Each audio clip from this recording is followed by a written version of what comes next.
sometimes you have to try things that are bigger than you think possible, and then before you start, post it on the internet so you're accountable.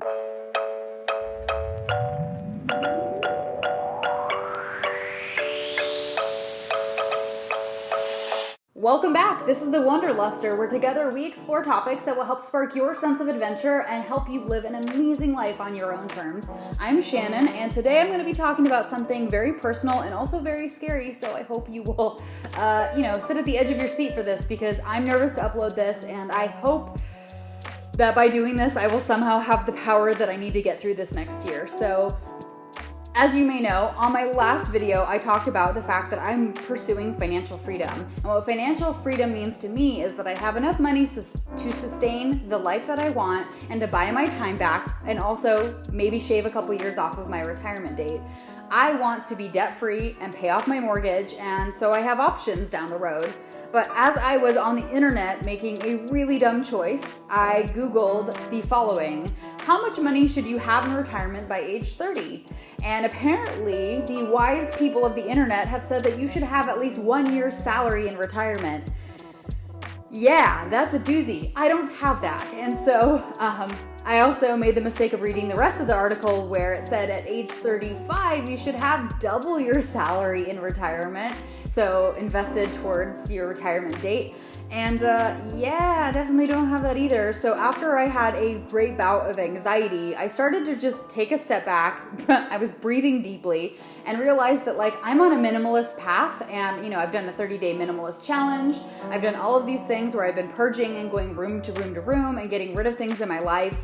And, coupled with my pursuit of financial freedom and my pursuit of a more minimalist lifestyle, even though I'm not even sure if I'll ever be 100% totally minimalist, I started to realize that, I am examining everything about my life: how I spend my money, how I spend my time, who I spend my time with, what I fill my head with.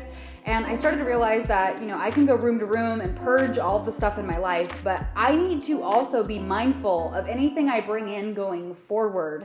And I found that even this last week, there were some early pre-Black Friday sales that totally got me to shop. And I didn't really need new shoes, but I bought them. I didn't really need new makeup, and I bought it. And I started to realize that I can do video uploads. I did a 30-day minimalist game challenge, and I can do all these purges, and that's really exciting. But if I don't stem the flow of what's coming into my home and examining what's triggering me to buy things I don't need necessarily, or things that, are filling a void in my life, if I don't take a good hard look at how I'm behaving and where I'm spending my money and my time, I'm never really gonna get any further. I'm just gonna spend every month just purging things and never really examining why I do what I do. So I was really inspired by The Year of Less, written by Kate Flanders. And in The Year of Less, which I've talked about in other videos, Kate talks about how she did a year-long shopping ban. And she gave up shopping and bringing things into her life for an entire year. And she's done this a couple times, and her book was absolutely soul-stirring for me. I highly recommend you check it out. It was really good, and I just thought I could never do that. And as I went around my house this weekend, I got rid of another bag and box and, consolidated and got rid of a whole bunch of mementos and all this stuff. Why can't I do that? Why am I limiting myself on, saying that, I could never do that? The worst I could do is fail. And, if I really want to, number one, be more minimalist, and also, get towards financial freedom, I need to make some serious changes in my life. And so that's why, it's really nerve-wracking for me to upload this video, but I need to be accountable. And I have decided that for 2019, I'm going to do a year-long shopping ban. I am not going to buy things that I don't need, and I'm going to take a good hard look at how I'm spending my money and how I'm spending my time. And so I do have a couple, guidelines and parameters that I borrowed from Kate's blog, which I'll link to her awesome website below so you can see how she approached her ban, and then also recommend you check out her book. But here are some ideas that I borrowed from her list, and also made some changes to fit, my needs for the shopping ban. So the shopping ban criteria are as follows. Clearly, I can buy groceries during 2019, during the next year. I can buy home improvement supplies because I own my home and things are always breaking. It's a 1934 craftsman style home. Stuff breaks all the time. I kill plants, stuff like that. But, you know, I'm still going to need to go to like Home Depot and Lowe's and fix things. Like that's not a big deal, but only when it's necessary. I'm not just going to, you know, buy new curtains or like, you know, home decor or anything. It has to be a home improvement project. The next thing is that I will only buy cosmetics and toiletries when what I have is used up. And I'm embarrassed to say that I have way too much makeup. I have like 2 or 3 travel size toothpaste. I have 3 different types of deodorant in my medicine cabinet right now. And I have 4 sticks of identical concealer because I just kept buying it when it was on sale. Like, oh, I don't want to run out. And, you know, Kate Flanders points out in her book that like she didn't really know how much stuff she was using. And so she also tracked like her consumption during the year because she had, like me, she had a whole bunch of, you know, toiletries and shampoos and conditioners that she didn't even know how much she actually needed. And she would usually buy more than she needed, of being like me, afraid to run out, only to realize that she probably only needs shampoo once or twice a year. Like that's how little she used. And I'm pretty much the same way. So I'm not going to buy any cosmetics or toiletries unless I'm running out or I have run out. The other thing is that obviously I will, you know, still buy medical supplies and, you know, medicines when I run out of those, but I'm going to take inventory of my medicine cabinet and my bathroom before I start to make sure that I have everything I need.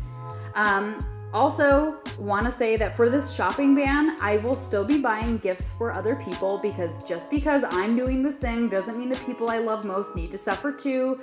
Weddings, birthday showers, bar mitzvahs, you know, like those Christmas, like, you know, people should be able to enjoy their time, and I don't need to be a curmudgeon that's like, no, sorry, I can't buy you anything for your 5-year-old's birthday because I'm on a shopping ban and I make life not fun anymore. So I will still be buying gifts for other people within reason. And I will also ask that the people in my life don't buy me stuff, but instead buy me things that I can use up and enjoy, namely wine, and also like, you know, handyman, I really need to get my gate fixed and things like that. So I'm going to opt for either consumables or experiences instead of stuff. And I will, whenever possible, you know, as long as it's reflective of the person I'm gifting towards, I will probably do the same for them as long as they're cool with it and they would find joy in getting an experience over stuff.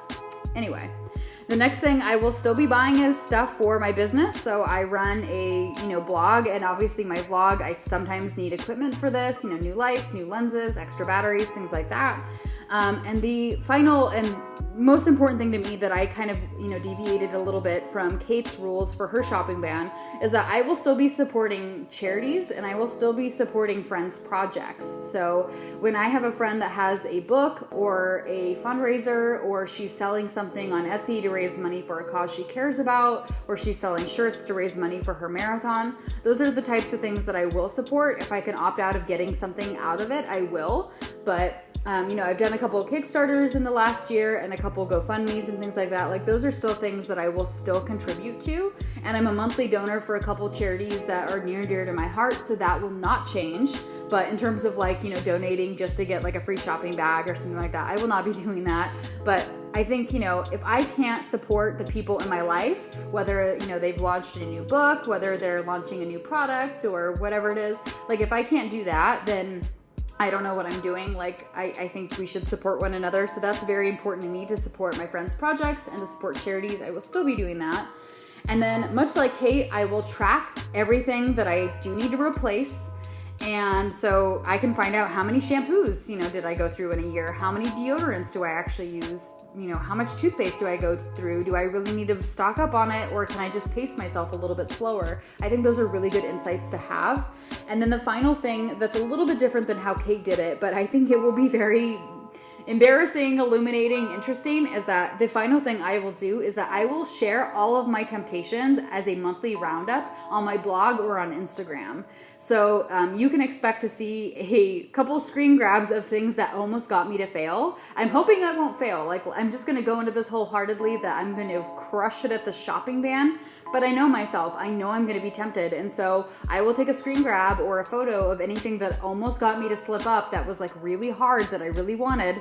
And I think that also will be insightful at the end of the year. Like, what got me to almost spend my money? Was it shoes? Was it clothes? Was it lip gloss? Was it candles? Dear God, I have so many candles. Like, I don't know why. Like, if the power goes out, I'll be fine. Like, it's amazing. But, what gets me to trip up on my shopping, because I think this is going to be really insightful to have a ledger or a visual representation, or later after the shopping ban's over, if I still want the stuff, like, obviously those are the things that would have a huge emotional impact for me, and maybe at that point I will consider buying it.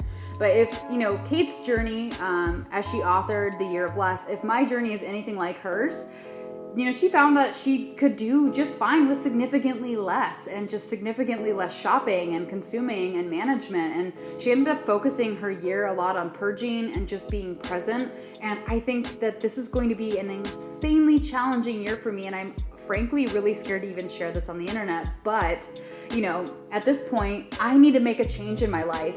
And I don't want to tell myself I can't do anything. If you want to have something you've never had, you have to do something you've never done. And so I will be uploading my progress and updates throughout the year, so you can see how I'm doing. So if that's interesting to you and you want to see how the shopping ban is going, please subscribe to my channel. I'm still going to be talking about everything else, but this shopping ban will be in the mix a little bit, and I will continuously post updates on it on my social channels and here on my vlog. Anyway, guys, thank you so much for spending your time with me today. I just want you to know that you could do anything with your time, but you chose to take a couple minutes out of your day to watch a crazy person talk about how she's not going to shop for the next year. So thank you for spending your time with me. It means a lot. And I would love to get to know you. I feel like you're getting to know me. Please leave me a comment below. I want to hear about you. What are you working on? What has you sparked? What's got you curious? What's got, your sense of wonder totally stoked? Please let me know, because I think it would probably spark me as well. So anyway, guys, again, thank you so much for spending your time with me today. And until next week, I'll see you next time. Thanks, guys. Bye.